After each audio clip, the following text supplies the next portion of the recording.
Bienvenidos a su programa Geoeconomía, Su Mundo, que se transmite en los canales 101 y 1101 HD Claro, por el canal 46 de Wind Telecom, por el canal 20 de Telecable Dominicano, en el canal 647 de Amazon Fire TV, y estamos en más de 40 sistemas de cable en las provincias de nuestro país.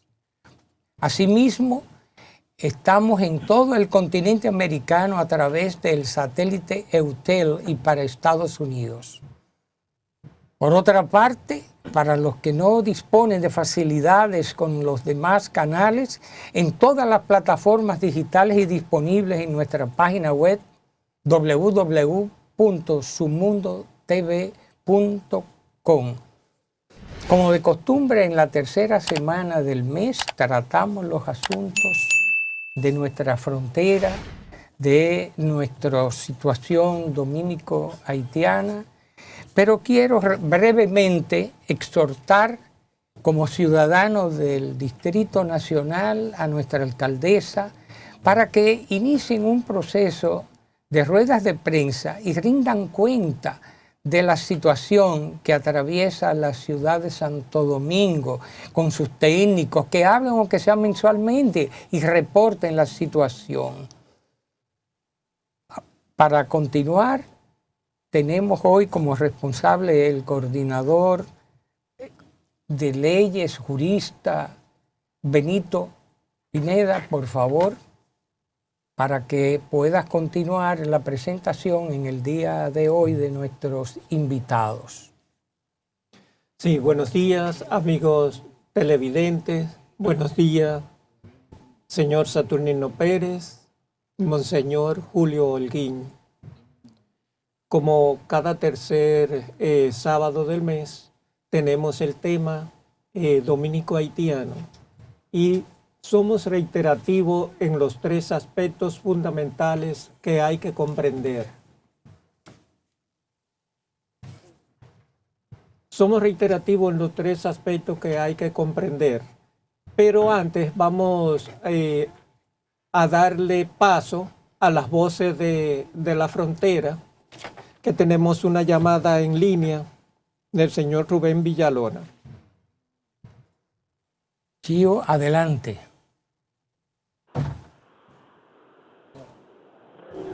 Buenas. Buenas, Chío. Estamos contigo, te esperamos. Desde la frontera de Dajabón, el culturólogo Chío Villalona, la voz de la frontera, para Geoeconomía. La frontera cuenta con varios fuentes acuíferas y ríos que tocan la línea fronteriza, tanto en la frontera norte como en la frontera sur. En estas fuentes acuíferas conviven dominicanos y haitianos. Una de ellas es la laguna de Saladillo, potencialidades y amenazas. Vamos a ir tocando todas las fuentes acuíferas, lagunas y balnearios en varias semanas. La laguna de Saladillo, en el fondo de la depresión natural de la cuenca baja del río Masacre, es una laguna que está alimentada por las aguas del río Masacre como fuente acuífera principal y ríos menores como el Guajabo y Cañongo. Esta laguna ha recibido varios impactos en los últimos años que han reducido su potencial de agua. Su valor natural trasciende sus atributos ecosistémicos y ecológicos para convertirse en un legado histórico y cultural de primer orden para la frontera norte, pues desde el mismo tiempo de la colonización europea hace aproximadamente unos 5 siglos, los historiadores de Indias y reportes históricos posteriores hacen referencia sobre esta laguna de Saladilla. Fundamentalmente en esta laguna, en la actualidad la laguna es una importante área de pesca artesanal, donde decenas de moradores de Dajabón, Carbonera, Manzanillo y poblados aledaños encuentran su sustento diario e importante fuente de ingresos económicos. Todo este legado histórico, ecológico, cultural, social y económico, sumado a la belleza y a la lontananza de sus paisajes, no ha pasado desapercibido al turismo incipiente, pero con un gran potencial de desarrollo. Sin embargo, debemos decir que en los últimos años la laguna de Saladillo ha tenido una depresión, ha tenido en sus aguas y volúmenes de agua una baja dimensión de agua, porque una serie de agricultores y de políticos han ido reduciendo su nivel de agua y volumen de agua.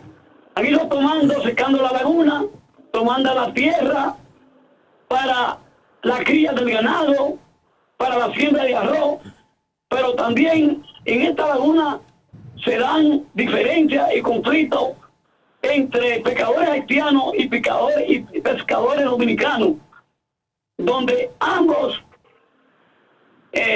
para las subsistencias de ambos países, los haitianos hacen incursiones y afectan toda la problemática económica en la pesca de los dominicanos. Chío, tiene mucha razón, sí. Chío. Quisiera hacer la salvedad para que el público. La laguna de Saladillo es uno de los principales humedales considerado como ecosistema lacustre de agua dulce más importante y diverso que existe en la República Dominicana, que se encuentra ubicada en los municipios de Manzanillo y Dajabón. Por eso es trascendente lo que tú estás señalando y los daños que hay que llamar la atención al gobierno y a medio ambiente para que presten atención. Gracias, Chío, por tus comentarios. Nos vemos el próximo sábado. Gracias. Desde Dajabón, la voz de la frontera, culturólogo Chío Villalona. Continuamos, Benito, con nuestro programa y nuestros invitados. Esperemos la participación de José Luis Fernández, esperemos cuando esté listo para que nos llamen. Mientras tanto, podemos comentar noticias tanto internacionales como nacionales trascendentes que están ocurriendo y han ocurrido durante la semana. No obstante, ustedes supieron la situación que ocurrió en Haití, que dicen que asaltaron la embajada de Jamaica. No sé qué noticias se tienen y conocimiento al respecto. Una banda, etcétera. Pero es preocupante y llama la atención la necesidad de que unidos todos procuremos de alguna forma que esta situación, en colaboración y participación, sin una intervención militar ni mucho menos, que es la parte que nosotros no apoyamos, se pueda lograr una cierta pacificación en el territorio de Haití, de los cuales ellos son responsables y protagonistas. Ellos son los que tienen que iniciar esa situación y que a nivel internacional se le dé el apoyo logístico necesario, económico, para los fines de ir amortiguando y reduciendo esta situación que afecta al pueblo vecino de Haití y nos afecta a nosotros por nuestra colindancia, por nuestra frontera. Estamos a la espera de las voces de Haití de nuestro compañero José Luis Fernández, quien nos va a llamar para fines de continuar. No obstante, de no ser así, por situaciones en las comunicaciones, creo que debiéramos, Benito, iniciar entonces los comentarios con el pastor y nuestro invitado Saturnino Pérez. Bien, antes de iniciar los comentarios, queremos plantear lo siguiente, que el tema dominico-haitiano tiene tres aspectos diferenciados, que uno es la relación de gobierno a gobierno, que son las relaciones diplomáticas, comerciales, intercambio, entre otros. Otra es la migración de los ciudadanos haitianos hacia la República Dominicana y de los dominicanos que van a Haití también, porque en la República de Haití hay dominicanos que tienen incluso hasta negocio. Sí. Incluso hay relaciones empresariales de grandes empresarios dominicanos con empresarios haitianos, incluso de construcciones de grandes obras allá, como fue el caso de una universidad. También la situación de los dominicanos de origen haitiano, es decir, los dominicanos que han nacido aquí y que son de padres haitianos o son de padres haitianos y madre dominicana o viceversa. Eso es sumamente importante tenerlo en cuenta. También queremos resaltar en la República Dominicana, antes de pasar de lleno ya al tema, la Procuraduría General de la República hizo un convenio importante con la Junta Central Electoral de permitir que los presos preventivos puedan votar en las elecciones de mayo del 2024. Esto es importante porque los derechos humanos son universales y deben de ser respetados a todos. Los preventivos son aquellos que no tienen condena definitiva, es decir, que no se le han conculcado sus derechos civiles y políticos y pueden ejercer el derecho al voto, no así el derecho de ser elegible, que es otra cosa. Eso significa que aunque estén en prisión, pueden votar. Deberían poder votar. Sí, porque la Junta Central Electoral se va a trasladar allá para que ellos puedan ejercer el sufragio universal, el derecho al voto. Queríamos decir eso. También queríamos condenar la trama que hubo contra la Procuradora General de la República, de la cual se desmanteló una importante banda. Entendemos que son pasos importantes y que debemos de denunciar esa situación porque, según tengo entendido, por primera vez se hace de una magnitud de esa naturaleza que se quiera actuar contra una autoridad de la estatura de la Procuradora General de la República. Ya, sin más, podemos pasar entonces a hacer los comentarios sobre el tema que hemos planteado. Pastor. Bien, pues realmente uno ve el panorama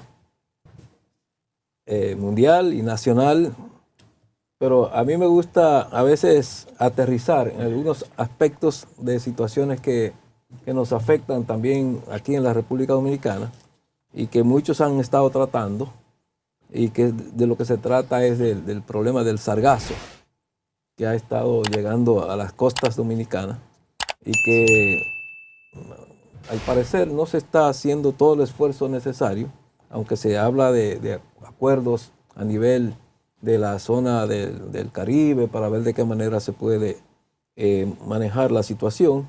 Como sabemos, el sargazo puede provenir desde Brasil y otras áreas por allá y se mueve en el mar hasta llegar hasta nosotros. Y eso es algo que debe preocuparnos porque de alguna u otra manera también afecta a nuestro turismo, tanto interno como internacional. De manera que muy bien sería que se considerara qué se puede hacer con ese material, llamémosle así, esa materia prima que nos llega, si puede usarse ya sea para abono, ya sea para producir energía eléctrica, no sé cómo podría, es un desafío que tenemos. Bueno, ya que usted planteó ese tema, Pastor, sí le puedo decir que esto se viene tratando desde varios siglos, pero claro, desde el siglo pasado a la fecha y la Universidad Autónoma de Santo Domingo, a través del Instituto de Energía, se han venido planteando desde el siglo pasado alternativas, ya que las mismas pueden procesarse tanto para fertilizantes, energía, etcétera. Tenemos y deberíamos procurar la colaboración y la experiencia con México. No obstante, ya recientemente instituciones como la Cancillería patrocinó junto con la Unión Europea una conferencia para tales fines. No obstante, aquí en República Dominicana lo que se necesita es el apoyo directo del gobierno con la Universidad Autónoma y con los científicos que ya tienen y han presentado propuestas para tales fines. Asimismo, no es una situación exclusiva del gobierno, sino en las afectaciones directas al turismo, los mismos turistas en los hoteles propietarios debiesen también de colaborar directamente para tales fines. Pudiéramos entrar ahora ya en la parte de las afectaciones que están sucediendo dominico-haitiana para los dominicanos de origen haitiano, etcétera. No obstante, antes, para continuar, vamos a tener una breve pausa para poder entrar ahora con José Luis Fernández, quien nos ha llamado. Disculpen nuestras situaciones, pero esto es en vivo. José Luis, cuando quieras. Muchas gracias, José Luis. Sí, gracias a ustedes. Buenos días a toda la amable teleaudiencia de Geoeconomía a través de ese importante canal Su Mundo en Santo Domingo. Desde Dajabón, José Luis Fernández. Sí, realmente basado en la temática que ustedes tienen planteada para el día de hoy, que tiene que ver con las relaciones entre países y cómo armonizarlas, ocurrió hace 2 días un hecho que no pone en riesgo la construcción de este tipo de amistad entre los pueblos, ni de mediación hacia solución de algún tipo de conflicto, sino que nos deja a nosotros entrever que hay personas, grupos, sectores que están prejuiciados con una realidad que, si bien es un hecho, la situación catastrófica que padece en términos políticos, sociales, económicos, la nación hermana, no deja de importarnos a nosotros en términos de que son el segundo mercado y, cuidado, si el primer mercado más importante en términos de rentabilidad económica y de colocación de productos que se manufacturan en la República Dominicana. Pues se dio un segundo caso, lo que va este año en el Parque Zona Franca Codevi, Corporación de Desarrollo, aquí instalado, una parte en República Dominicana, es decir, la ciudad de Dajabón, y otra gran parte instalada en la ciudad de Guanamende, correspondiente al territorio de Haití. Hay que entender que nuestros amigos y amigos oyentes y televidentes deben entender que este parque alberga diariamente alrededor de 20.000 a 25.000 personas. Óigase bien, es prácticamente más que un municipio, Codevi. Mucha gente pensará que esto es un parque industrial de los tradicionales de la República Dominicana. No, alcanza alrededor de casi 43 naves industriales, más otras edificaciones que dan la posibilidad a que decenas de trabajadores, tanto haitianos como dominicanos, puedan obtener ingresos por medio de salario fijo semanal. De ahí que manejarse en términos psicosocial y sociológicamente, como uno quiere ver, con esta cantidad diaria de personas y sobre todo donde la gran mayoría corresponden a los ciudadanos haitianos, es una actividad sumamente delicada y casi quirúrgica en términos de la fraternidad y la relación que se establecen diariamente. Ocurrieron dos hechos. Un primer hecho fue causado aquella vez por el auge que tenían las bandas que llegaron a colocar a realizar algún tipo de actividad por aquí por Guanamendo, y el conflicto se originó entre ellos mismos, es decir, contra el magistrado síndico de Guanamendo, que de manera imprudente quiso pasar con una jipeta a todo lo que da por un puentecito a la hora del almuerzo de los trabajadores haitianos. Igualmente, este caso de ahora fue entre ellos también, no fue haitiano con dominicano, fue una relación entre ellos donde intervino la seguridad, sobre todo haitiana, para tratar de que no se produjeran hechos mayores. Sin embargo, la reacción fue que algunos de estos trabajadores procedieron a incendiar, no ninguna nave, ninguna fábrica, como se ha dicho, fue un lote de desperdicio de plástico y cartón, los cuales produjeron una gran humareda, y la gente entendió que fue alguna nave, pero no fue así. ¿Cuántas naves, José Luis, cuántas naves aproximadamente se encuentran operando? ¿Como 40? Hay alrededor de 42 y hay otras en construcciones. Esto debido a que el parque de Limonal, un parque industrial que se creó, inclusive eso también conllevaba la edificación de viviendas y apartamentos, pero en la carretera que va hacia Cahuaitiano, vista la situación de colapso prácticamente institucional de Haití, pues esas naves han procedido, esas industrias han procedido a trasladarse aquí a Codevi, porque tiene mayores niveles de seguridad, responsabilidad y prácticamente el producto, cuando es finalizado, tiene una cercanía para su exportación, que es el muelle de Manzanillo. José Luis, sería interesante. Uno de los lados del muro inteligente, muro fronterizo, que se está construyendo y casi terminado, ya está llegando a Manzanillo.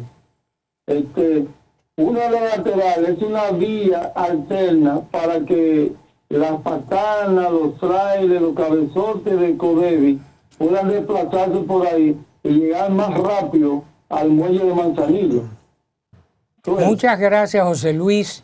Esperamos para el próximo sábado nos puedas ilustrar sobre las cerca de 42 naves industriales, en qué consisten esas naves, sus operaciones, sus trabajos, qué elaboran, qué fabrican, y si tienen información proporcional en términos de empleados dominicanos, haitianos, dominico-haitianos, etcétera.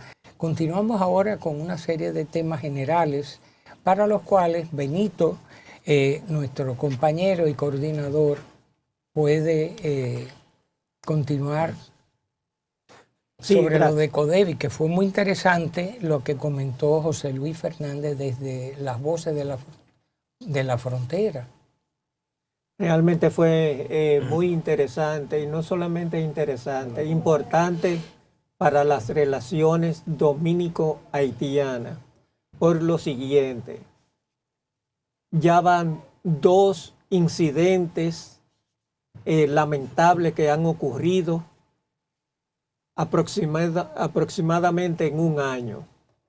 Eso debe de llamar la atención, porque son 43 naves y son alrededor de una cantidad de más de 30,000 trabajadores. Tanto dominicanos como haitianos. Exactamente, o 20,000, vamos a decir mínimamente, pero debe de haber más. Y además de eso, los relacionados con esos trabajadores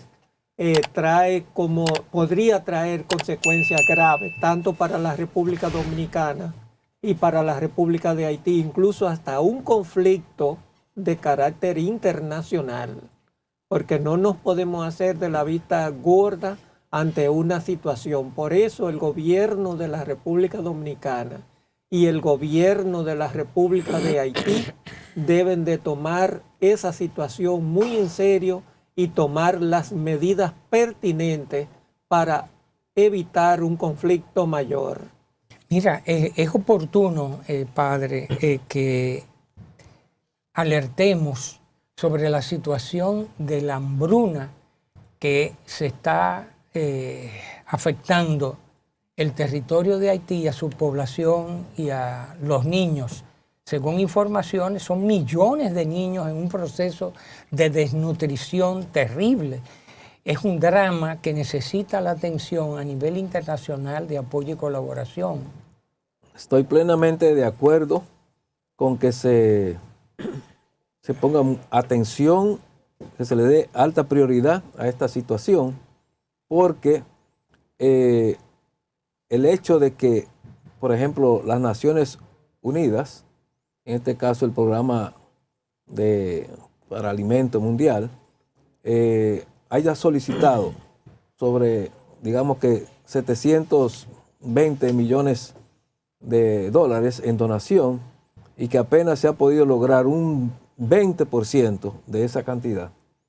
Yo diría que es un descuido de las naciones muy grande cuando se están usando decenas de miles de millones para financiar guerra, ya sea de un bando o del otro, donde se está usando dinero para guerra, pero no se está usando dinero para preservar vida, y no es mucho lo que se está pidiendo, y se necesita mucho más que 700 millones, porque para sostener a casi 5 millones de personas que están en extrema pobreza, se necesitaría mucho más que eso. Y son mucho más de 5 millones de personas en una situación, vamos a decir ya, de posible fallecimiento, muerte por falta de alimentos. Y enfermedades que pueden venir como resultado, y todo.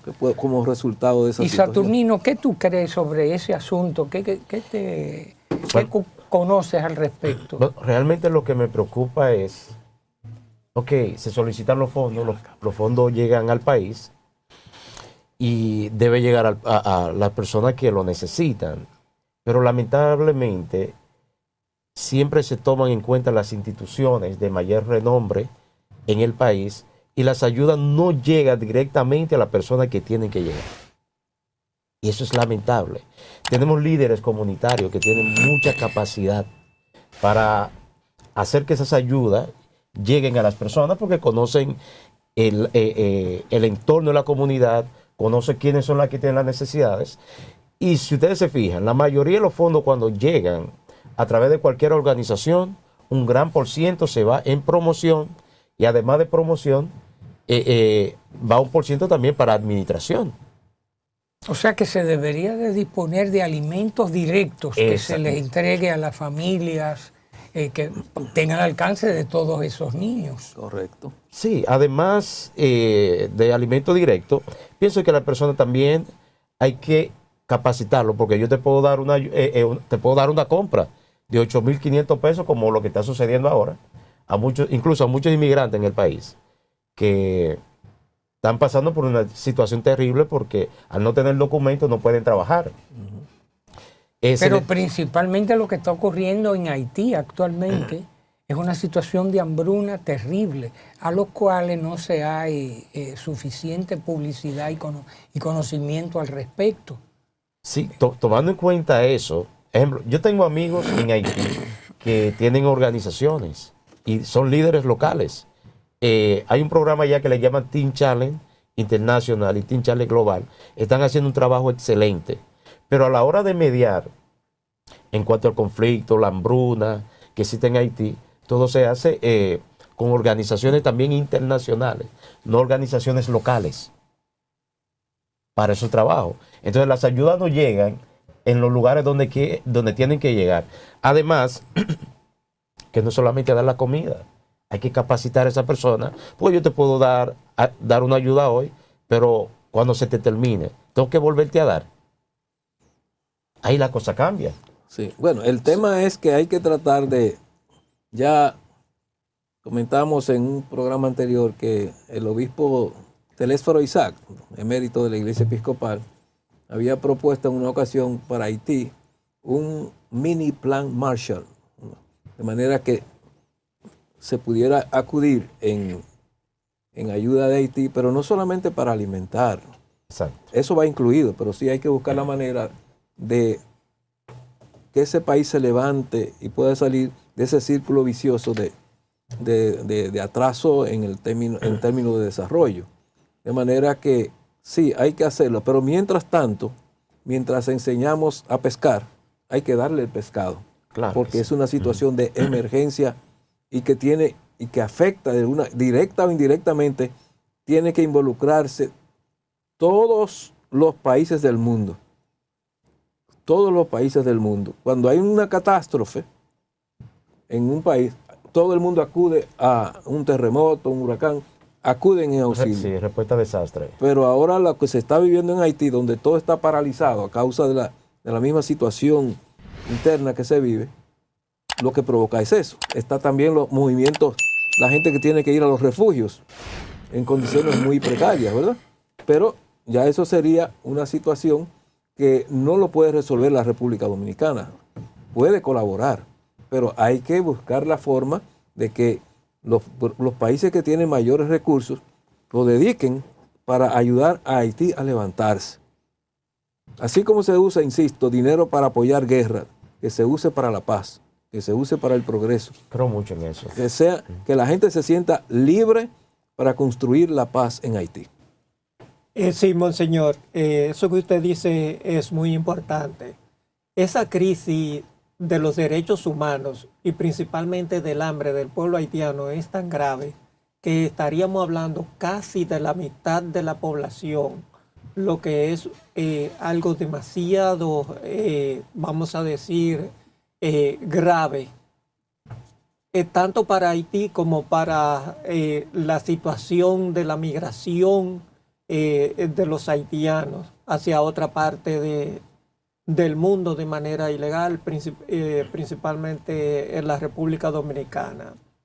Incluso es tanto así que miles y miles de haitianos no ganan $1 diario.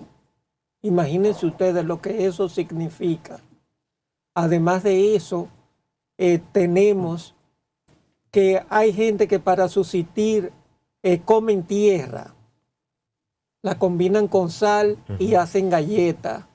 Eso no se puede tapar, eso hay que decirlo, eso es muy grave. Otra situación importante es que si la comunidad internacional ha hecho tantas incursiones en Haití y ha aportado tanto dinero, debe de llevar soluciones, pues esas intervenciones que ha habido internacionalmente en Haití han violado los derechos humanos. Entre ellos han violado mujeres, han llevado enfermedades, han practicado actos de corrupción tremendo, beneficiándose del dolor, del hambre y de la miseria de ese pueblo.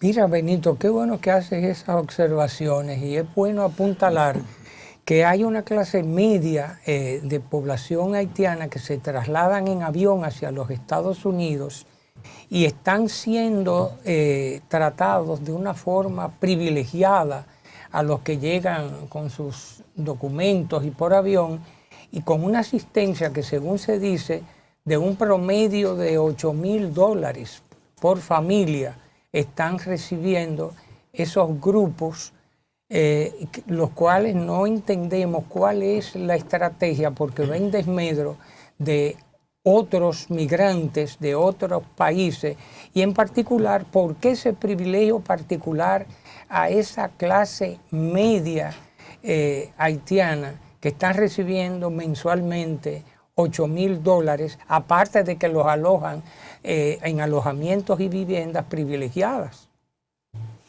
Eso crea un privilegio irritante, Sí. no solamente para los mismos haitianos, sino también para las demás comunidades internacionales, entre ellas nosotros, es decir, los demás países de Latinoamérica. Incluso, disculpe, para los mismos americanos que Sí. no ganan un salario de esa magnitud. Mira, como tú dices, Saturnino, americanos no, estadounidenses. Estadounidenses, sí. Porque americanos somos todos los que Sí, habitamos en el gracias por la- continente americano. Es bueno que se hayan hecho estos señalamientos porque tenemos que tener presente una situación que nos sirve de ejemplo, lo que está ocurriendo en Sudán del Sur, donde hay una situación terrible, así como la de Haití, y ver cómo en otras latitudes, donde hay esa desnutrición, esa falta de salud, etcétera, donde se ven afectados en Sudán del Sur más de 8 millones de personas que igualmente se están solicitando las ayudas y colaboración, pero aterrizando en nuestra latitud, en nuestra isla compartida, y la situación que afecta al pueblo de Haití, que nos afecta también a todos los dominicanos de una forma u otra. Sí, bueno, en realidad, tratando el tema ese de creo que son alrededor de $8.500 que se están aportando. Yo estaba reflexionando y pensando que cuántas familias en Haití podrían sobrevivir, familias, no una sola, sino cuántas familias pueden sobrevivir con $8.500. Sí. En realidad son 8.500, porque si usted por lo menos, como mínimo 10 familias, si usted quisiera, y ya es mucho. Pero si usted quiere, lo puede llevar a 20 familias que pueden vivir con eso. Pero se dice que tan solo ahora mismo en Haití es apenas con $1 al día. Bueno, $1 al día, eso ya viene siendo la peor situación de hambruna que se vive, porque lo mínimo que se debe tener para comer una persona en un país donde la vida no es muy cara, podría andar por los $2, $3. Por persona. Por persona. Cuando te baja a $1 o menos de $1, ya eso es crítico. Ya eso se llama camino a la muerte, por desnutrición. Y tomando en cuenta que el dinero, el good en Haití se ha devaluado.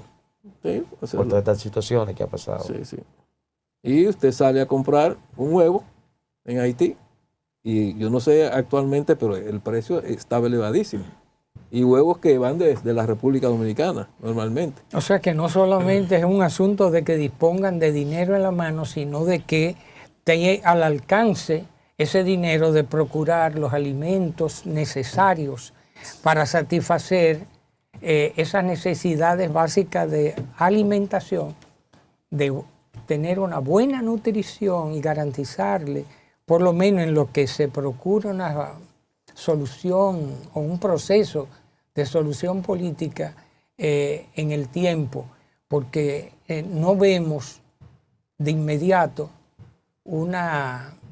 que se están encaminando a satisfacer para el futuro la problemática política de gobierno, de control, de rescate de una institucionalidad en Haití. Sí, los principales responsables de esta situación, diría yo, de poder dar el salto y dejar salir de ese círculo vicioso, está en la misma clase política. Y también de una u otra manera la clase empresarial. Porque todos tienen que tratar de hacer un concierto positivo en favor de sacar a Haití de ese círculo.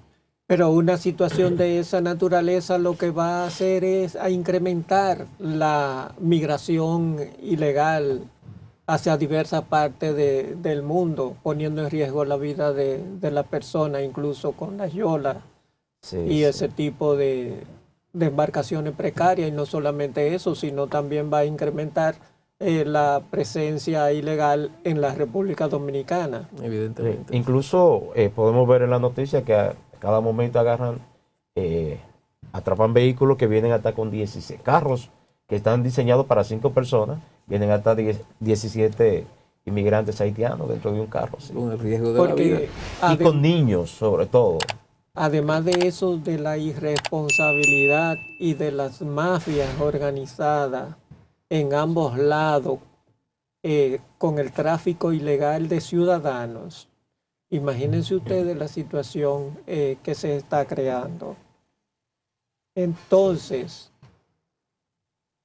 nosotros debemos de tener en cuenta la gravedad de la situación y por eso la comunidad internacional debe de hacer su aporte, pero también los dominicanos debemos de saber que tenemos que coadyuvar en la solución de la problemática haitiana en Haití.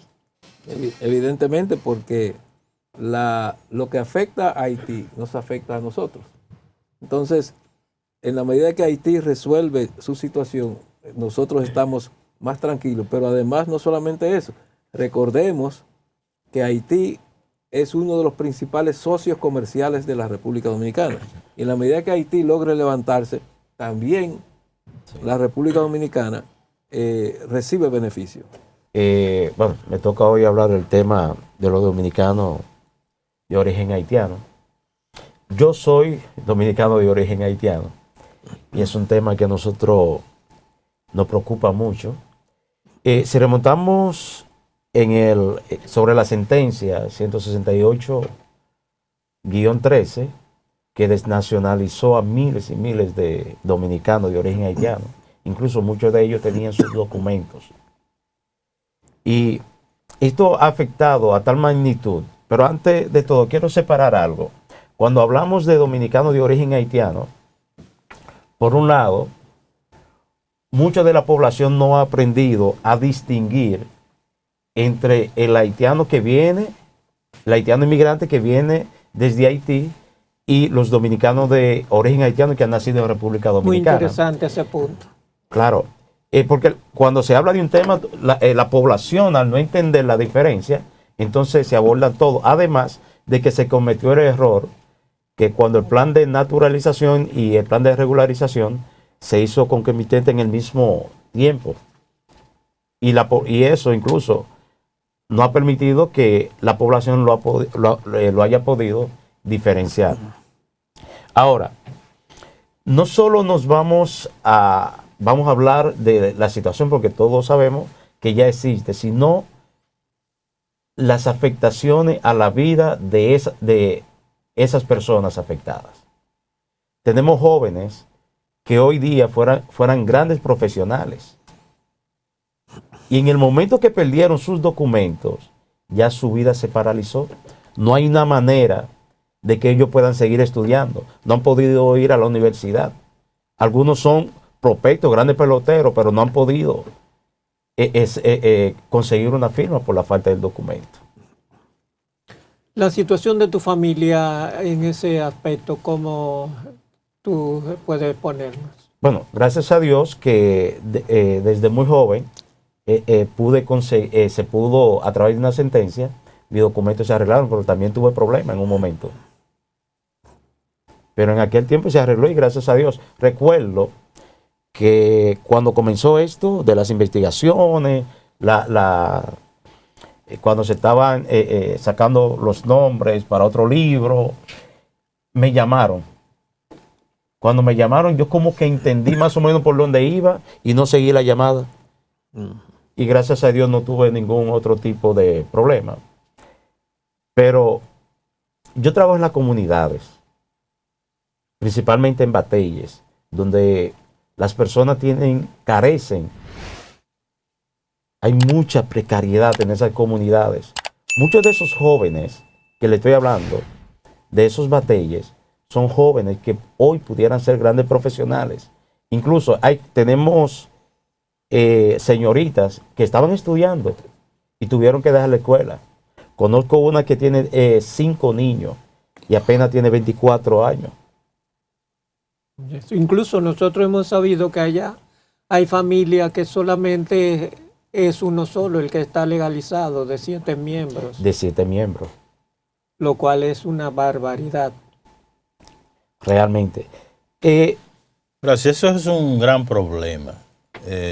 ¿cuáles son las propuestas, sugerencias, recomendaciones de búsqueda de solución? Porque solamente el Estado, a través de sus diferentes instancias, y no solamente a nivel de ley, a nivel de tribunales, a nivel de órganos, son los que están llamados a buscar una solución definitiva de este problema, porque si usted no tiene documentos, usted es un muerto civil. Claro. Pero aquí no solamente hablamos de muertos civiles, sino que hay un problema de racismo, ¿verdad? Contra el negro. Vamos a hablar claro, eso es lo que hay en el país. Sí, racismo De xenofobia en contra del haitiano. Hay que hablar, porque aquí yo no veo ni con los chinos, ni con los venezolanos, ni los colombianos, ni hablar de los estadounidenses. Y en tercer lugar, aporofobia, una fobia contra el pobre. Porque usted lo ha dicho, vive en pobre y haitiano, ¿eh? Entonces, si usted es haitiano, que no es el caso, son dominicanos, pero si usted es dominicano, ¿verdad? Pero de origen haitiano, es está el problema de que es negro y además es pobre. Oiga, usted te hace una mezcla explosiva. Entonces tenemos que asumir, de acuerdo a la Constitución, a las constituciones de República Dominicana, aquí el parterrayos es la Constitución de 1865, que lo desconoce, bueno que se sepa, esos miembros del Tribunal Constitucional, no es de como dijeron, de 1929, aquí hay que partir de 1865. Eso es un debate que hay que hacer en República Dominicana. ¿Por qué? Porque nosotros tenemos que respetar de la jerarquía constitucional, de que la Constitución que aporta y reconoce un derecho más avanzado, esa es la que prevalece. Sí. A menos que no haya una asamblea constituyente, y no la ha habido. Entonces aquí hay debate que hay que hacerlo, no porque estemos hablando de Tribunal Constitucional. Aquí lo que hay que plantear son argumentos y hay que recurrir a la historia constitucional de República Dominicana. El tema es que lo lamentable de todo esto es cómo es posible que usted, como Tribunal Constitucional, dicte una sentencia despojando de la nacionalidad a todo hacia atrás, de manera retroactiva, desde 1929 hacia acá, donde usted se lleva como si fuera un huracán, un maremoto, todo lo que hay a su paso, sin tomar en cuenta que son generaciones y generaciones que se ven afectadas con esa sentencia desafortunada. Sí, gracias, don Luis, por hablar de esa manera. Eso me da como un poco más de impulso para adentrarme un poco al tema. No son ustedes que nos dan el impulso. No, realmente, ¿no? Fíjese, este es un tema que, bueno, hay mucha de la población no conoce de leyes y solo escuchan hablar de los dominicanos de origen haitiano que no tienen documentos. La ley 169-14 se suponía que le iba a devolver la nacionalidad que se le despojó a esos dominicanos de origen haitiano. Pero eso fue solamente la ley. No se le dio seguimiento. Y todavía estamos a tiempo de darle seguimiento a esto. Sí, es una ley que está vigente. Exactamente, pero no se ha decidido darle curso a esa ley. Además, que a los dominicanos de origen haitiano se le entregó un carnet y ellos tenían la esperanza de que en 2 años se le iba a entregar la cédula dominicana. Y ahora, el 23 de septiembre, vamos a cumplir 10 años y no se le ha dado una respuesta. Sí. Nosotros en el Servicio Social de Iglesias Dominicanas tuvimos una participación, incluso con el presidente de la República presente, donde planteamos que había que buscar solución. Y él incluso nos pidió a nosotros que hiciéramos una propuesta formal como Servicio Social de Iglesia Dominicana. Y eso se hizo y era en ese orden. Entonces se aprueba la ley, pero la ley está como si fuera una pieza de archivo histórico solamente, sí, sin darle el seguimiento que requiere. Y decir que las oficinas que estaban habilitadas para eso ya están desmanteladas. Sí. Pero antes de continuar con este puntico, es bueno aclarar que se cometió un error al poner como fecha 1929, porque la gente nos pregunta, ¿por qué 1929? ¿Por qué 1929?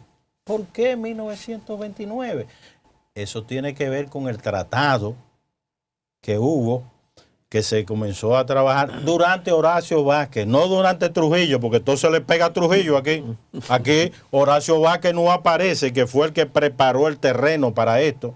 Y la gente que estaba al lado de Horacio Vázquez, entre ellas, el mismo Peña Valle, que jugó un papel nefasto. Sí. Entonces, ¿por qué? Porque había que abandonar las comunidades dominicanas que estaban radicadas en territorio haitiano. La Miel, la Hincha.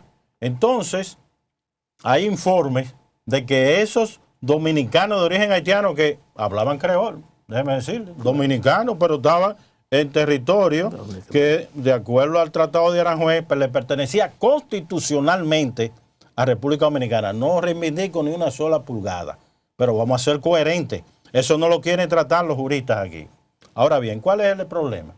De que en 1929 se hace el tratado, se abandona a todos esos dominicanos y ya de golpe y porrazo se cometió, oigan bien, oigan lo que les voy a decir, se cometió un genocidio.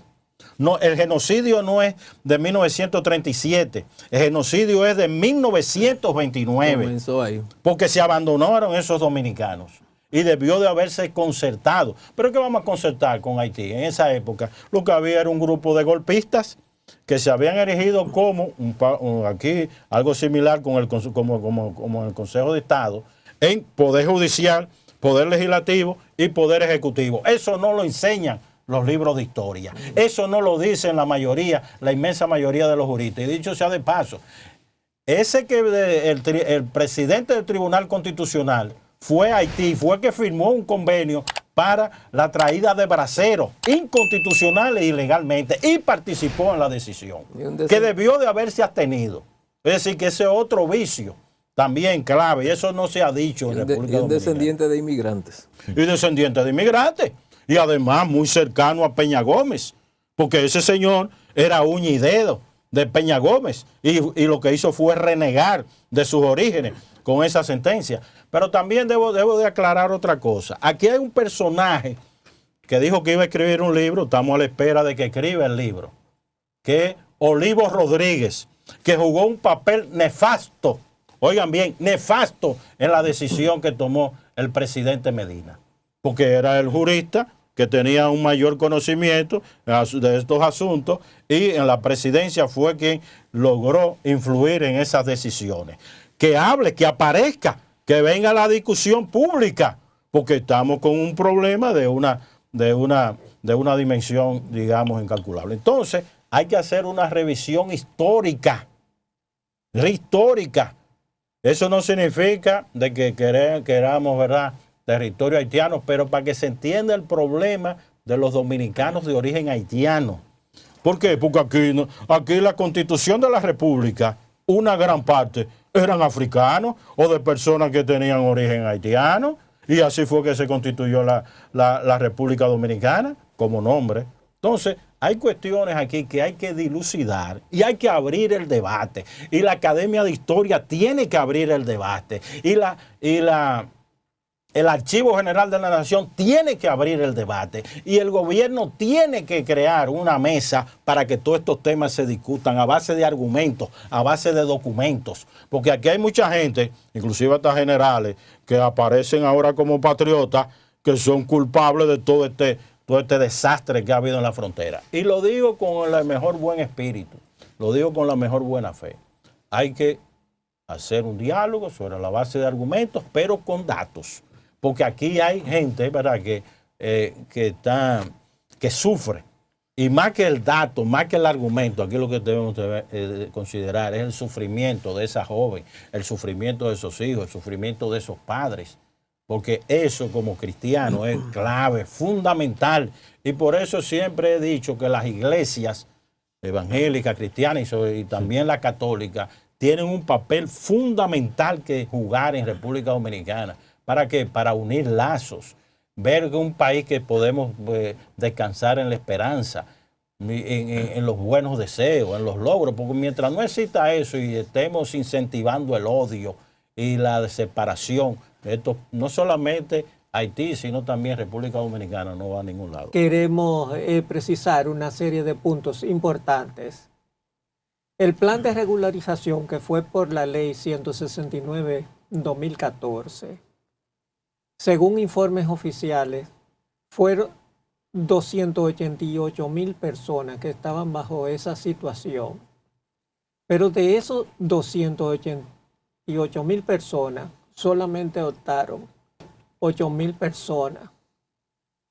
De esas personas fueron depuradas y alrededor de 1,600 personas era que estaban debidamente documentadas para optar por la naturalización. Sin embargo, solamente 800 personas, mediante 2 decretos de 2 presidentes diferentes, Danilo Medina y Luis Abinader, le dieron la nacionalidad a 800 personas. Si bien es cierto que la sentencia 168-2013 trajo una situación de retrotraerse hasta el 1929, no menos cierto es que fue una oportunidad que dio lugar a la ley 169-14, que debió de aprovecharse y no se aprovechó, independientemente de que se estuviera de acuerdo, independientemente de que se considerara que no debía de ser retroactiva, independientemente de que se considerara de que se desnacionalizó, independientemente de que se considerara que se había cometido apatridia, etcétera, etcétera, etcétera. Debemos de utilizar los instrumentos que se nos permiten ir resolviendo las situaciones. Entonces, por esa razón, la gente no aprovechó esta situación. Si bien es cierto que la falta de documento de Haití trajo también muchos obstáculos, no menos cierto es que la vista con sospecha de esa solución también trajo obstáculos de no participación. Es decir, no es solamente decir lo negativo de la sentencia, sino lo que la sentencia podía permitirte hacer dentro del marco de ella misma. Incluso ordenó que la señora Juliana de Guiz tenía la oportunidad de lograr, vamos a decir, regularizar su documentación. Y las demás personas también, hasta el 2007, que es la discusión que hay, que establece por la Constitución 2010. Eso queremos decirlo porque eso es importante que se diga. No es solamente la crítica, sino la solución. ¿Cuál es la solución? El plan de regularización, por lo que los números que hemos dado, de que solamente se naturalizaron 800 personas. No vamos a decir que fue un fracaso total, pero fue muy limitado. Y es un plan de regularización que no está vigente. Incluso ni las oficinas ya existen. Entonces, ¿qué es lo que hay que hacer? Modificar esa ley o derogarla y poner otro plan de regularización. Pero más que todo eso, nosotros los dominicanos debemos de sincerarnos con la situación que hemos creado, hemos coadyuvado a crear con la contratación ilegal, con la corrupción, con las mafias. Porque yo quiero que ustedes sepan que la migración haitiana fue posible por la necesidad de la contratación económica de mano de obra barata, que se hizo de gobierno a gobierno hasta el 1983. Y a partir de ahí entonces ya no se hacía nada. En ese aspecto, Monseñor, ¿qué usted nos puede decir?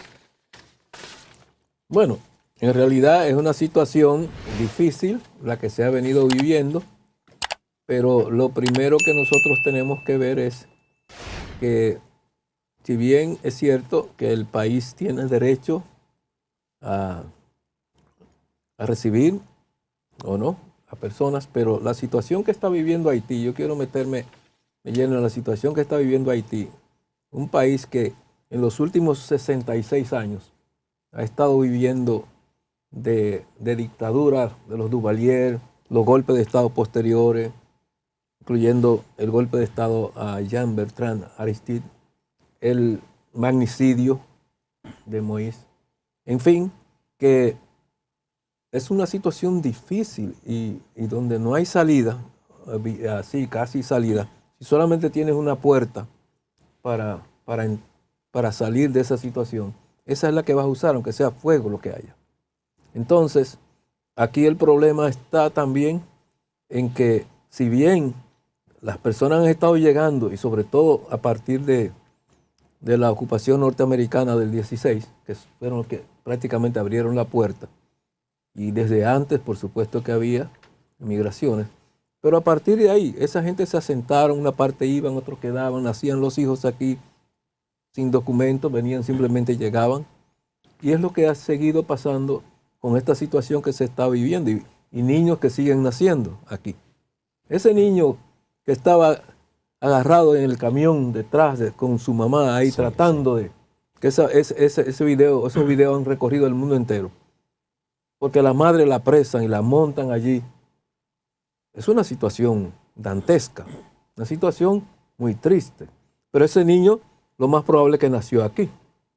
La pregunta es, ¿está documentado? No, pero es un ser humano, es un hijo de Dios.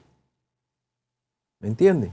Y si nosotros estamos llamados como cristianos a amar al prójimo, a dar acogida al extranjero, oiga, si los propios hebreos tuvieron que emigrar a Egipto cuando la situación de la hambruna que vivieron, y por suerte tenían allá a José, que le dio también acogida de alguna manera, pero al mismo tiempo, con el tiempo esa población comenzó a sufrir discriminación, malos tratos, esclavitud. Nosotros no podemos repetir la misma situación en cada espacio, en cada territorio. De manera que la situación, bien, sentencia, leyes, pero primero son seres humanos. Son seres humanos. Y aquí decimos que somos un país de fe cristiano, donde tenemos una bandera con un escudo, con la Biblia abierta, donde te dice, conocerán la verdad y la verdad los hará libres. Entonces, si la verdad principal es, ama a Dios sobre todas las cosas y a tu prójimo como a ti mismo, eso incluye al haitiano, al norteamericano, al italiano, al venezolano, a todos. Y si Jesús dice en su ejemplo de que fui extranjero en tu país y me recibiste, tuve hambre y me diste de comer, tuve sed, me diste de beber, hagamos lo mismo. No, esta es una situación de emergencia humanitaria, donde sabemos que es doloroso, es triste uno ver a la gente sufriendo, pero al mismo tiempo tienes que poner reglas, está bien, pero no recurrir a esos retornos forzosos y exhibirlo y decirle, la semana pasada repatriamos 8,000, 6,000, 4,000 haitianos, como que un gran logro, ¿verdad? Y lo más triste es cuando quien lo está diciendo es un afrodescendiente, porque así hay que decir, que está mandando en la camiona a otros afrodescendientes que están pasando hambre allá y aquí limitaciones también. Tal vez no lleguen a pasar hambre extrema, pero esta es la única puerta que hay. De manera que, pues, eso ha sido histórico y va a seguir siendo histórico mientras no se ponga un concierto de naciones para ayudar a Haití a levantarse.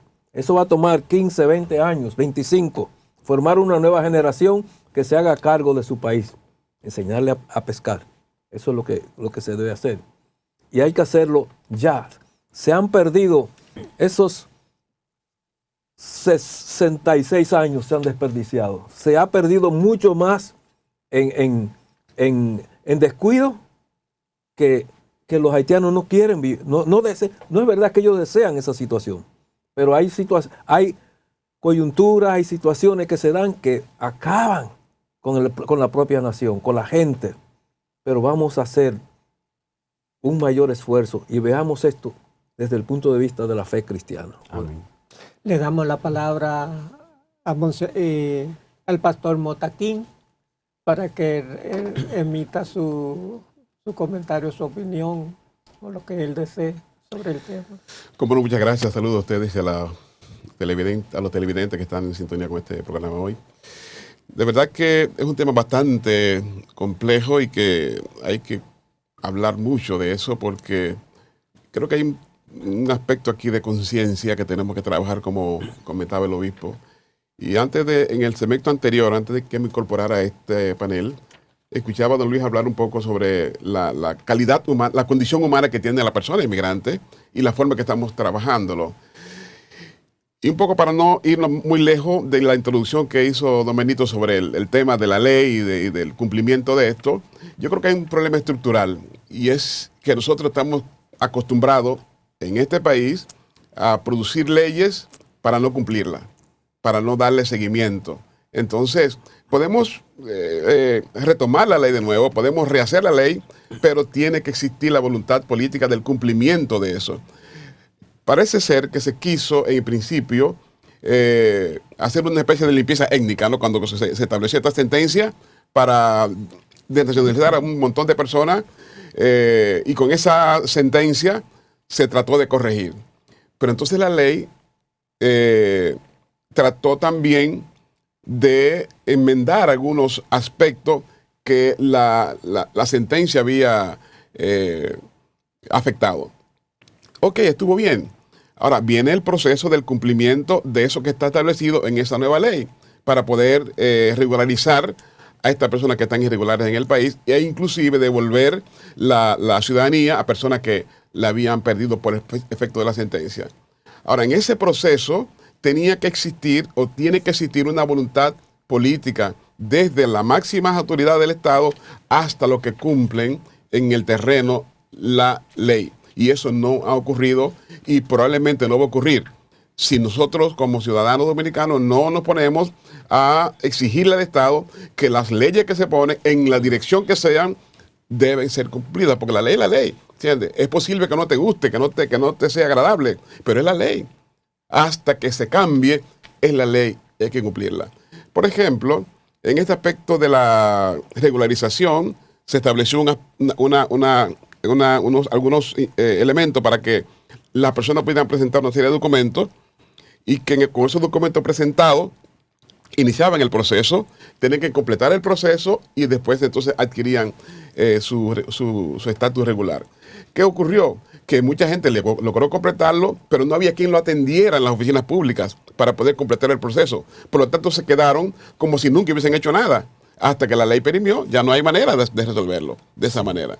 Y entonces se le suma a eso la falta de voluntad política.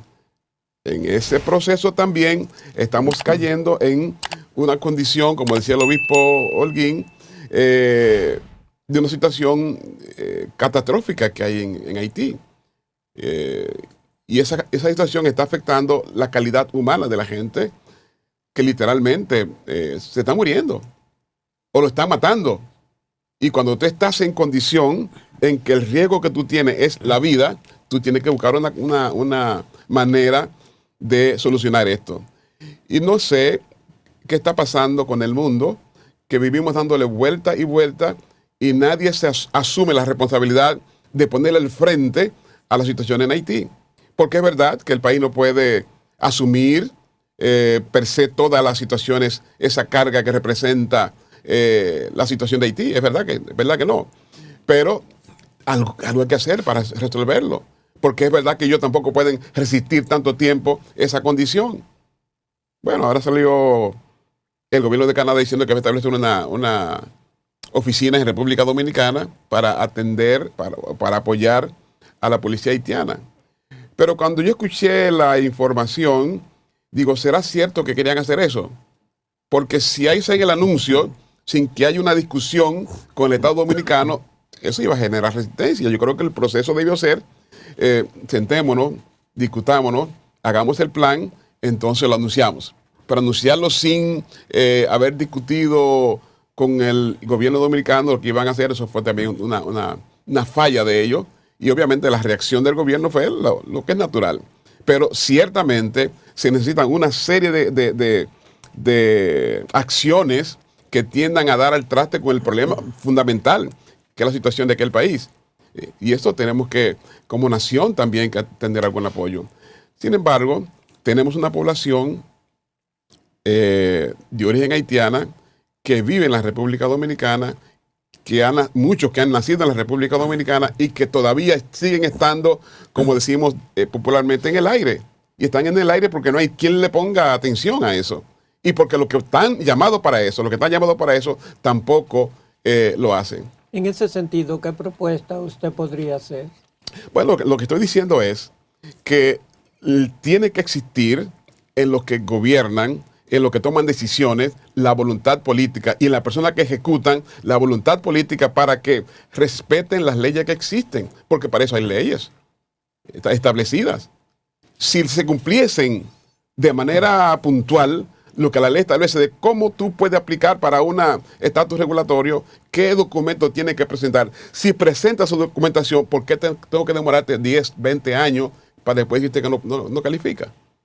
Entonces yo creo que eso es lo que hay que hacer, cumplir con las leyes, ¿entiendes? Aún que no me gusten.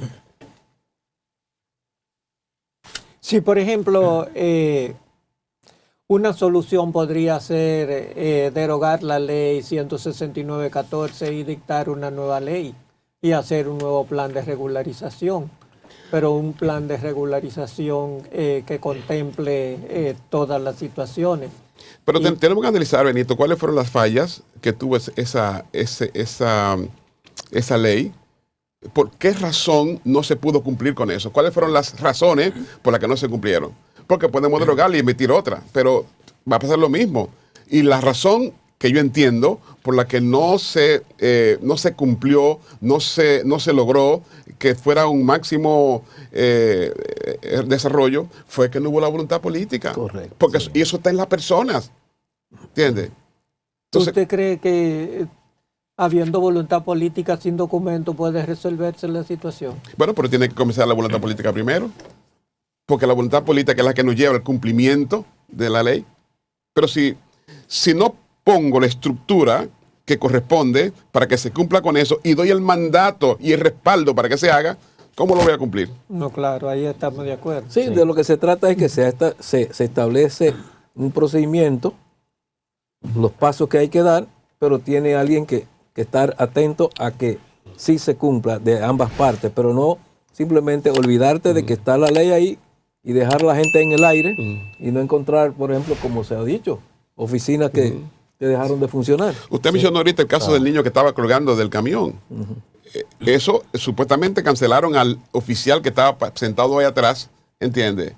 Pero eso es porque se vio. La soga rompía por lo más delgado. Pero ¿cuántas personas en diferentes comunidades lo atrapan, que tienen su carnet, que se lo emitió el Estado Dominicano y se lo rompen y no pasa nada? Sí, o niños que fueron apresados de camino a la escuela, denunciados por pastores, incluso escuelas, colegios de algunas iglesias, que fueron montados en la guagua y llevados siendo menores. O sea, hay una cultura de abuso, ¿no?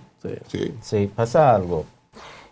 Como mencionábamos la ley en sí da una buena respuesta a la situación. Ahora, como usted dijo, la voluntad política, incluso las personas que estaban atendiendo a las personas que fueron en busca de un servicio, tampoco estaban capacitadas para eso, lamentablemente. Sí. Incluso los carnets que se entregaron, ejemplo, decían, nació en Monteplata, nacionalidad haitiana. Es decir, que en sí traía incoherencia. Es decir, no había una voluntad de que en realidad se le diera una respuesta, porque la ley en sí estaba bien. Nosotros lo de la sociedad civil, desde que vimos la ley dijimos, esto es una salida y empezamos a trabajar. Ahora, pero encontramos demasiados Obstáculos. escollos en el camino, demasiados obstáculos. A veces porque usted sabe, para arreglar un documento a una persona que nació aquí, había que buscar los documentos de sus padres. Y muchos de esos padres vinieron aquí sin ningún tipo de documento, ni de Haití. O no estaban vivos ya. Sí, O ya no estaban vivos. Pastor Saturnino, usted en calidad de director de la Iglesia Cristiana Reformada y de la Juventud Empoderada, además en su condición de dominicano de origen haitiano, con familiares y amigos de la comunidad con su misma condición, gracias a Dios usted tiene su documentación. Nosotros nos gustaría que usted nos hablara de la experiencia del trabajo y de qué ustedes están haciendo en favor de esa comunidad.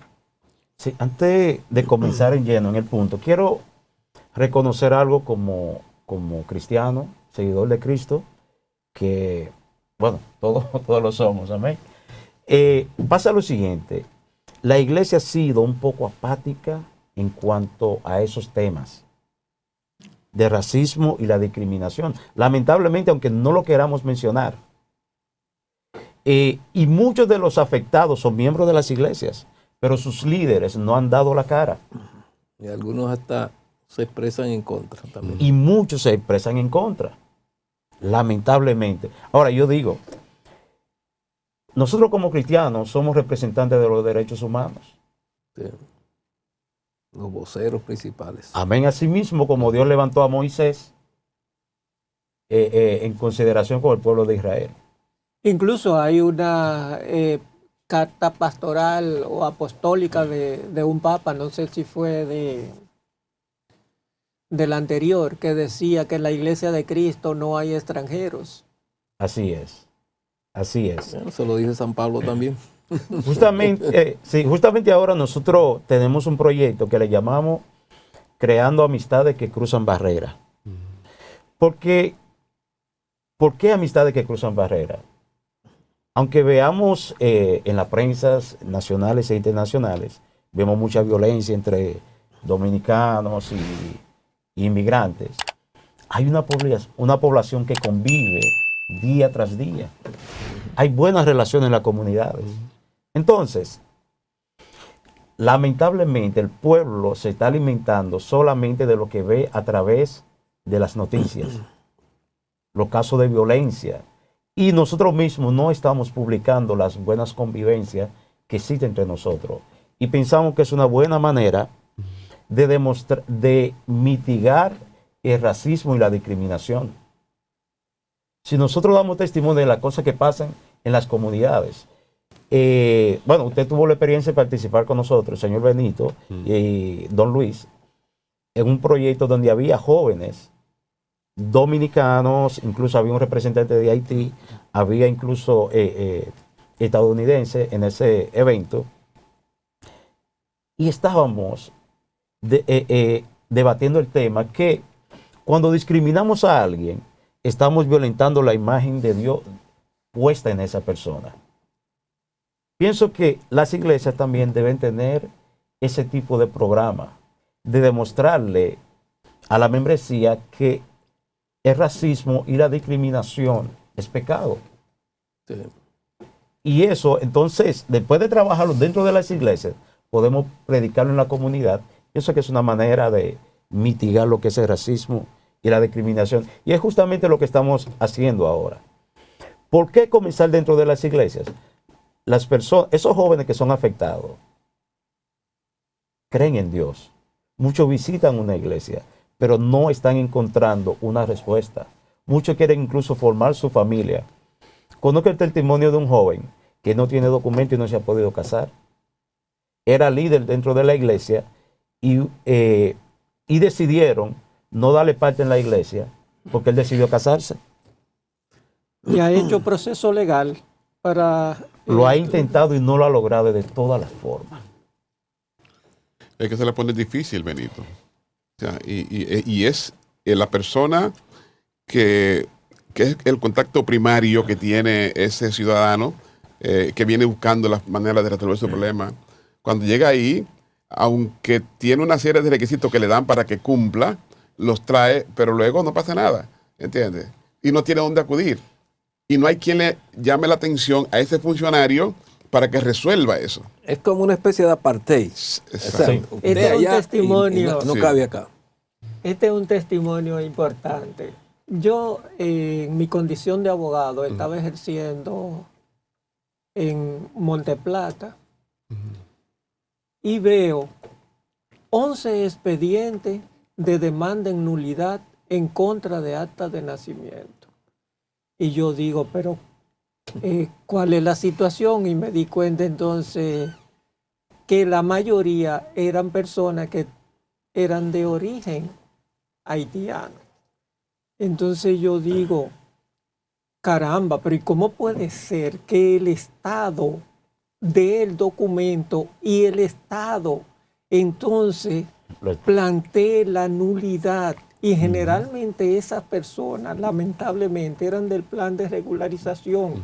Y otra cosa importante, se resuelve el problema de la corrupción en las oficialías del Estado civil y en los estamentos del Estado, anulando esas actas, cuando fue todo un entramado que lo hizo.